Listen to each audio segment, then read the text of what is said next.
We're live. Live.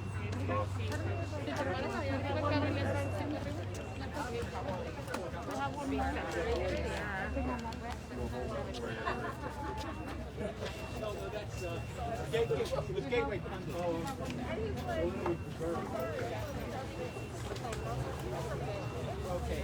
Now each of these kids is going to explain the conditions of what they're going to do. Get them lined up like this.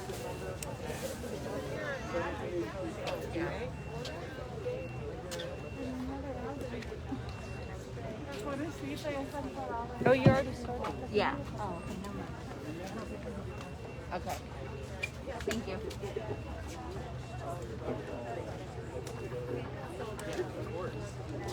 Howie. Yeah. I mean, And what sort of sound? Was anything useful? yeah. Okay. You talked about the boat, I was going to write about canvassing, and also talked about something else that we used. Okay, well, Different story. sometimes you just pick and choose, you know. I'm way down to the portion. Yeah, yeah.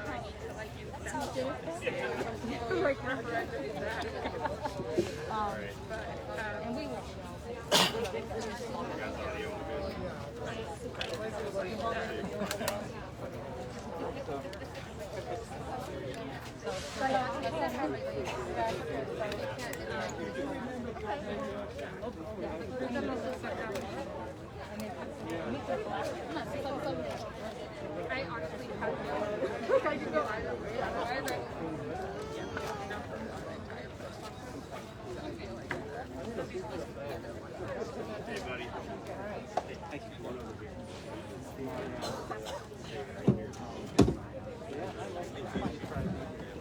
Yeah, that was my ear that fell off. Sorry. Good afternoon, everyone, and thank you so much for being here. My name is Joe Thomas. I'm a social studies teacher from Mesa, and I currently serve as president of the Arizona Education Association. And because of the work by all of you, today is a great day in Arizona. Absolutely a great day where the voters will get to decide how we will invest our dollars in this state, and it's because of you. AEA is very proud to be part of the Invest in Arizona Coalition. The coalition members behind me have worked diligently, again, over the last 90 days to do what our Constitution allows us to do, and that is refer bad policy to the voters so that they can reject it. Why are we here continually? It's because this is the space that someone has to occupy to make certain that these children have a future that is worthy of them. And this coalition and these volunteers will be in this space every single time it is necessary. The governor wants us to give up and go home. But what the governor doesn't understand about educators and parents that have been the key to this movement for over 3 years now is giving up is not in our DNA. You cannot give up on children. You cannot give up on your students. You cannot give up on your own children. When you see others neglecting them, you step forward, you step up, and you get the job done. And that's what we've done yet again today. So I want to say a very heartfelt thank you to all of you and the thousands of other AEA members, members of congregations and organizations that are part of the coalition, and just the independent people that support public schools and want a better Arizona.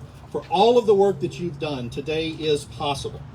We will always be in this space advocating for our students, and educators and parents have been the difference in this state over the last almost 4 full years. You have changed the discussion about education. You have raised the standard of which we will commit ourselves to making sure that every kid in this state, regardless of where they live, has the opportunity to attend a great public school where they have a qualified, certified teacher in the classroom and a full component of support staff and specialists to meet all the needs of the students. That's why I'm here. That's why AEA is part of this. And now you're going to hear from the other leaders of this movement, people that were out collecting and organizing and mobilizing to make today possible. And you're going to hear why they are part of this important movement as well. Thank you.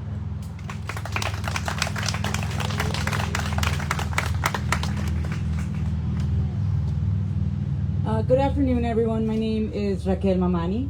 I am a mom, an active PTO member, a teacher, a public school advocate, an organizer, and a board member with Save Our Schools Arizona. I'd also like to share that I'm a proud Arizona native. What you see here today, and all the way back there in those beautiful trucks right over there, is nothing short of a miracle. Once again, they told us that we could not get it done. And yet again, we got it done. I was in the classroom all day, been out collecting signatures in the evenings and on nights and weekends, along with all of you countless volunteers. That's right. The thought that kept me going when things got tough was that our kids and our communities are worth it. And the thought of all of you volunteers who were out there fighting with me all across the state, fighting for Arizona kids to have a fully funded future. My children are here. They are 13 years old. They are 8th graders, and they have never experienced a fully funded classroom. Never. As a PTO mom, I'm constantly fundraising to fill gaps instead of collaborating on ways to lift Arizona out of its last place in education funding per pupil spot. This past year, after one of the hardest years our community has experienced, the governor and the legislature decided to undercut the will of the voters who passed Invest in Education and further rob our children by passing tax handouts for the wealthy at the expense of our kids. Now, I'm going to use my teacher voice so that it can reverberate on the buildings and permeate these walls. Arizona teachers, parents, and community members are never, I'm going to repeat that, ever going to allow that to happen. That is why we collaborated and banded together and once more took to the streets all summer in blazing temperatures to keep 1 billion with a B in Arizona classrooms every single year. And guess what? We did it again. It's right here behind us. Give yourselves a hand, all of you. But I want to make sure this message is heard loud and clear, that we will continue to fight together every single year until our leaders invest in our children. Thank you so much.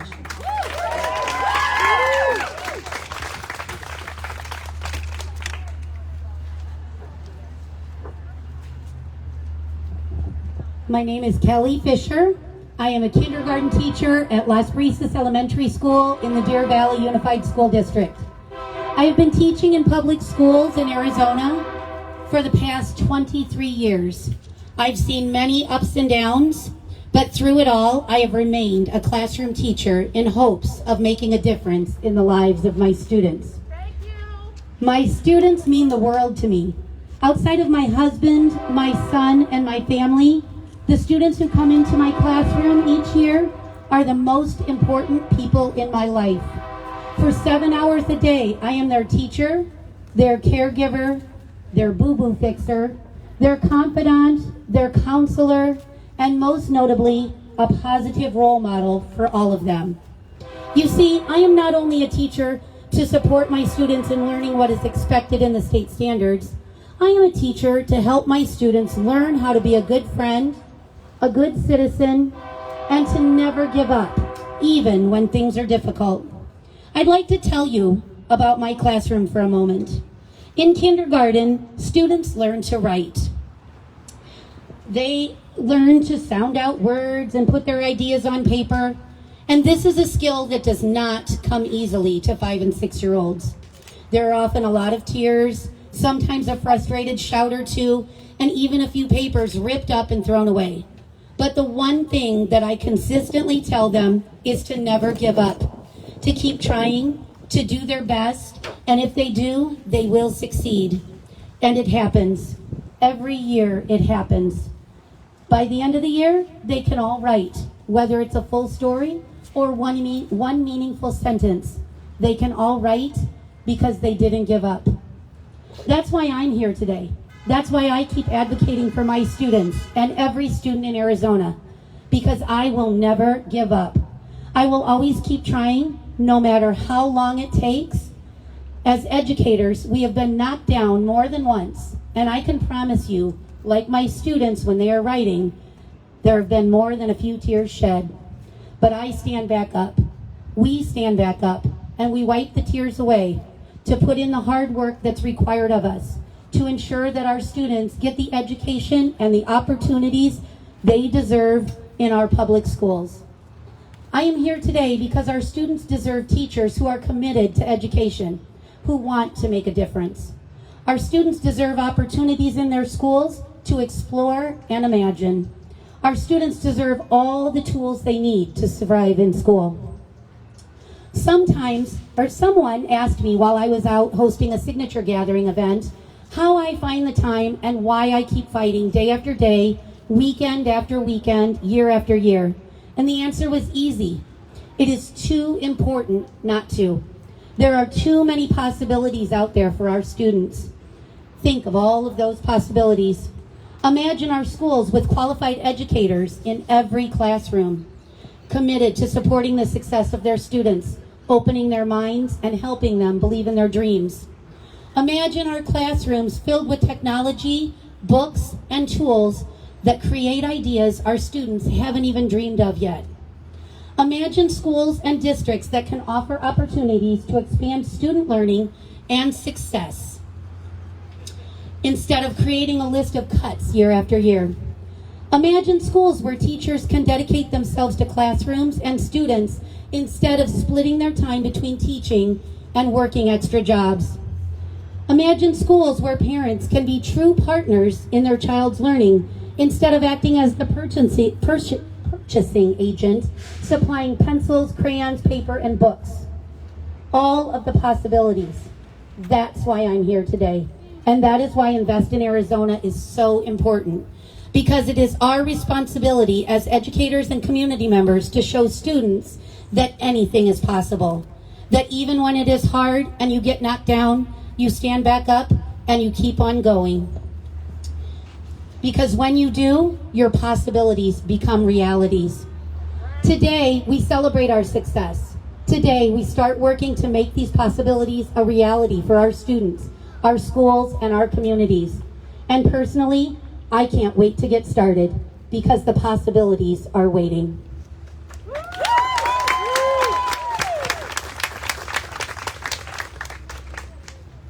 I'm Jeff Proctor Murphy. I am the lead pastor at Dayspring United Methodist Church in Tempe, and I'm also a clergy leader with the Valley Interfaith Project and the Arizona Interfaith Network. This feels like deja vu. Just last year, we were here with some 430,000 signatures to put Prop 208 on the ballot because our state legislature refused to adequately fund our schools. Members of our coalition sponsored Prop 208 because our class sizes are too big. Our textbooks are antiquated. Our buildings are crumbling. Our teachers, many of them, are leaving the profession because they can't afford it, or even leaving our state because we consistently rank 48th in per pupil funding. This has got to stop. Utter lack of political will to invest in our future generations has to stop. For too long, we have neglected our responsibility to future generations. Last November, Arizonans passed Prop 208 to reverse 3 decades of disinvestment in our schools.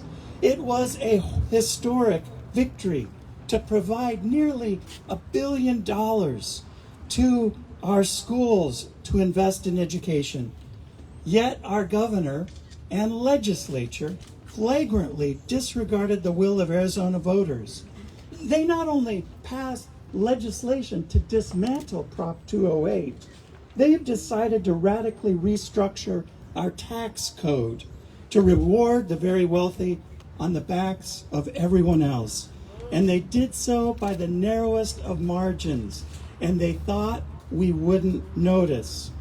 This is an affront to the voters of the state.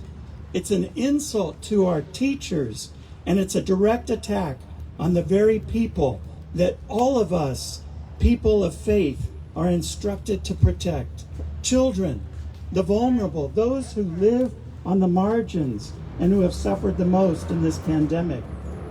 But we see how this rush tax code will handcuff our state in coming budget cycles.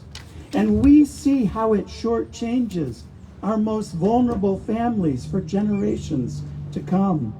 We see how these expanded tax cuts will cripple our state government beyond education. Health and human services and public safety will also be impacted, affecting everyone. Most of all, we see how this blatantly disregards the will of the people. So today we are standing up for those whom our elected officials have refused to defend: the poor, the vulnerable, and our children. And we are so grateful for the Arizona citizens who gave up so much of their time these past 3 months under the sweltering Arizona sun, pounding the pavement in order to give our children a better future. We can choose a different path. We will do it together.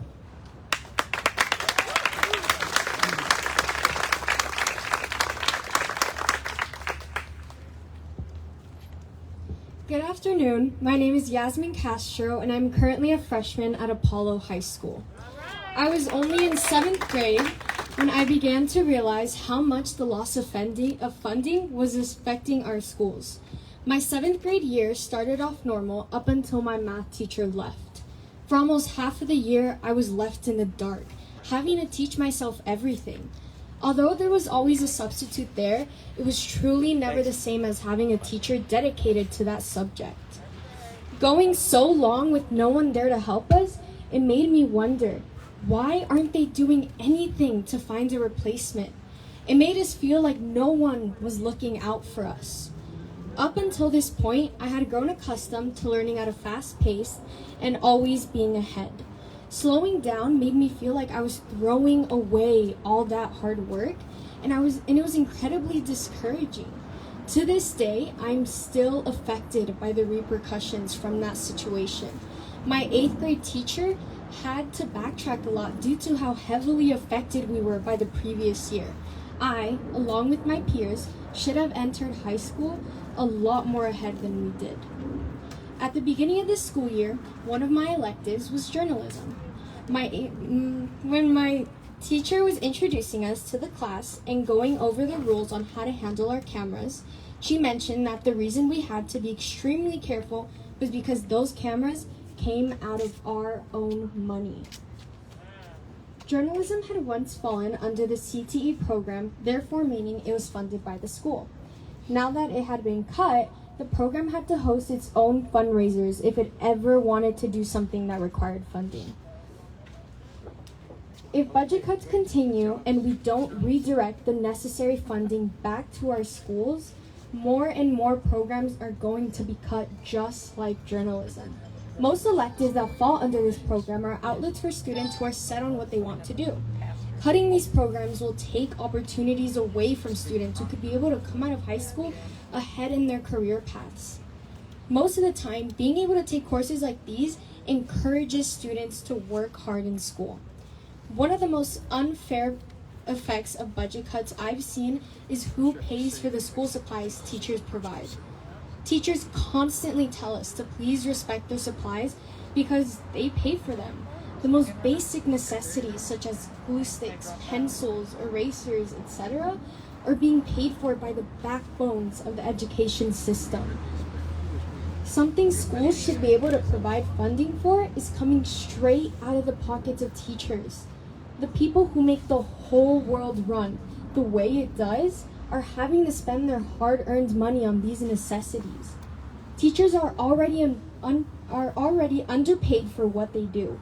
They should not be the ones having to provide us with these things. Growing up, we're always told to invest in our education. We constantly hear that we fully need to dedicate ourselves to our studies because it's our future. If my education is my future, why isn't anyone investing in it? Constantly hearing stories like mine discourages me and my peers. It makes us feel like no one truly cares about our education and would rather dedicate the needed funds elsewhere. Elsewhere seems to be the pockets of the governor's friends. I'm grateful to the volunteers who truly care about my education and worked all summer to make sure funding stays in the classroom.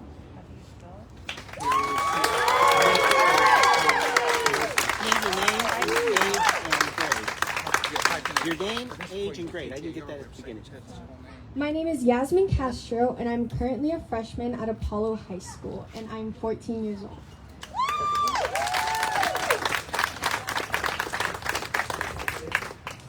Tough act follow. Thanks, Yasmin. My name is Beth Lewis. I'm a mom, a teacher, and co-founder of Save Our Schools Arizona.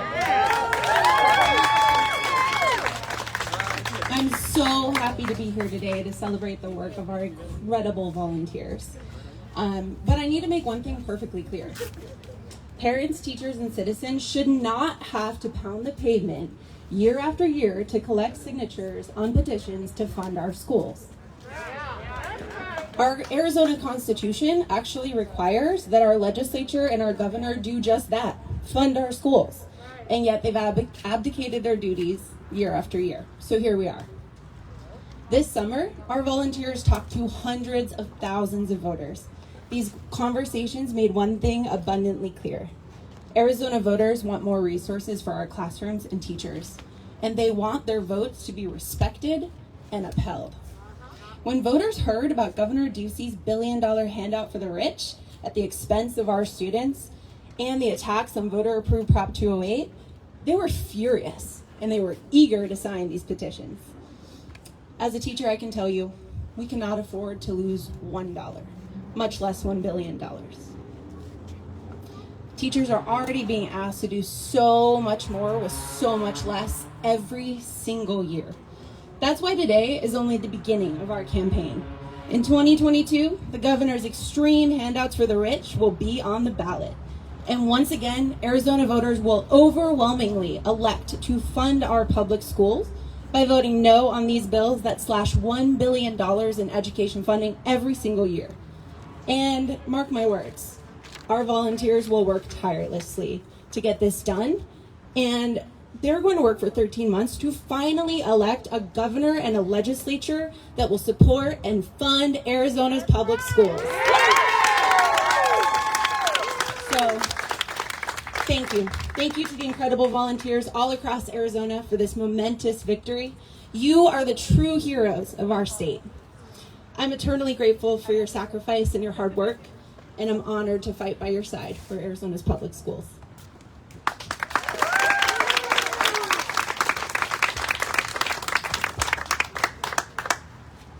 I'm the last one, I promise.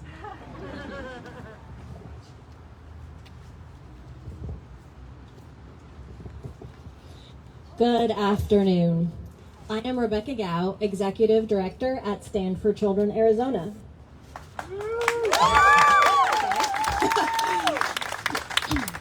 After 1.7 million voters passed Prop 208, the Invest in Education Act, powerful interests started working to undermine the new law. Their efforts threaten the economic future of our state. Their efforts to roll back state revenue and education funding personally benefit Governor Ducey and his wealthy political donors, while harming Arizona's children and economy. We are so grateful for the thousands of volunteers who gave up their summer to gather almost 500,000 signatures to support Arizona schools again.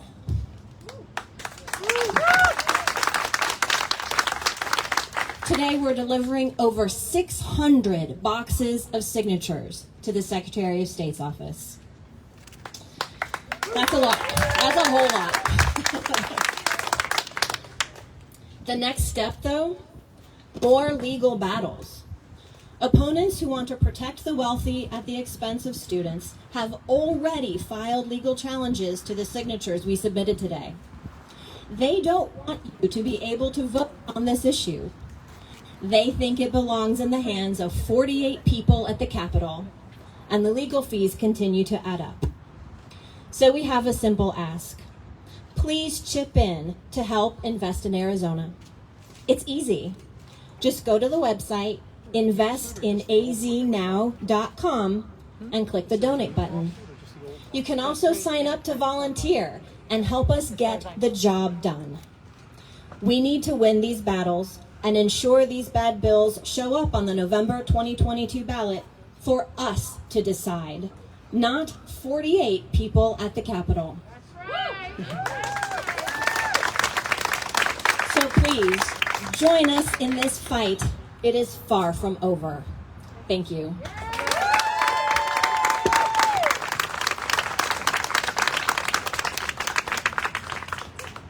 Questions? Who wants to answer? I think let's let the kids, if you don't mind, let's get the kids back to their folks, and we need to make sure these boxes get up for our appointment. But if you want to do Just a simple question. How many signatures did you have last year, and how many do you have right now? Well, I think we're submitting